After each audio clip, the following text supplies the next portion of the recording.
Hello friends, મિત્રો ફરી એકવાર તમને એક શોર્ટકટ બતાવી રહ્યો છું. શ્રેણિકમાં મેં લાસ્ટ વિડીયોમાં પણ લાક્ષણિક સમીકરણ અને કેલી હેમિલ્ટનનું પ્રમેય એના પરથી આ શ્રેણિકનો ડાયરેક્ટ જવાબ કેવી રીતે મળે એની એક મેથડ તો તમને કીધી હતી, પણ સ્ટીલ તમારા માટે હું આ જ વિડીયોમાં આ શ્રેણિકની બીજી પણ એક શોર્ટકટ લઈને આવ્યો છું જે તમારી સાથે શેર કરવા માંગુ છું. તો મિત્રો, આનો જવાબ તમારે ડાયરેક્ટલી લખવો હોય તો આટલા સ્ટેપ્સ લખવાની જરૂર પણ નથી મિત્રો.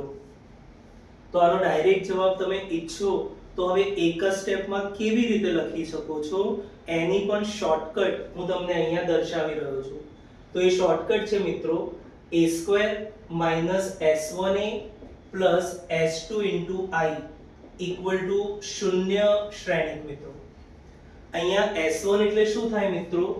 S1 નો મતલબ થાય મિત્રો અગ્ર વિકર્ણના તમામ ઘટકોનો સરવાળો.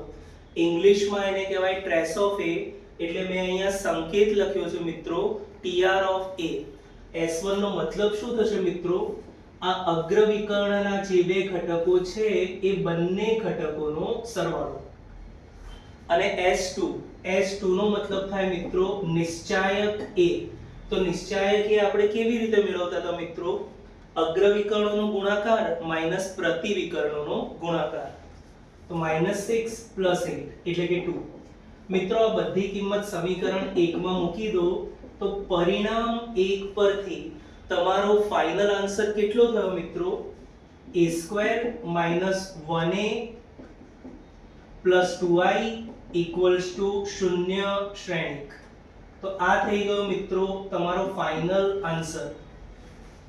આ જે જવાબ મળ્યો એને તમે a² = ka - 2i સાથે સરખાવી દો તો સીધું k નું મૂલ્ય 1 થઈ ગયું.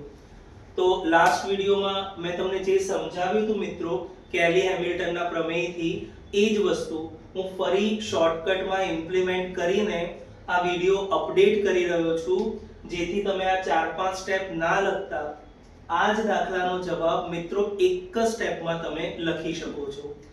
હજુ પણ આ શોર્ટકટ ગમી હોય તમને તો આગળ આ વિડિયો પણ લાઈક, શેર, સબસ્ક્રાઇબ કરજો અને હજુ પણ આવી નવી મેથ્સ મેજિક શોર્ટકટ સાથે નવા વિડિયોમાં ફરી આગળ મળીશું મિત્રો. થેન્ક યુ વેરી મચ મિત્રો.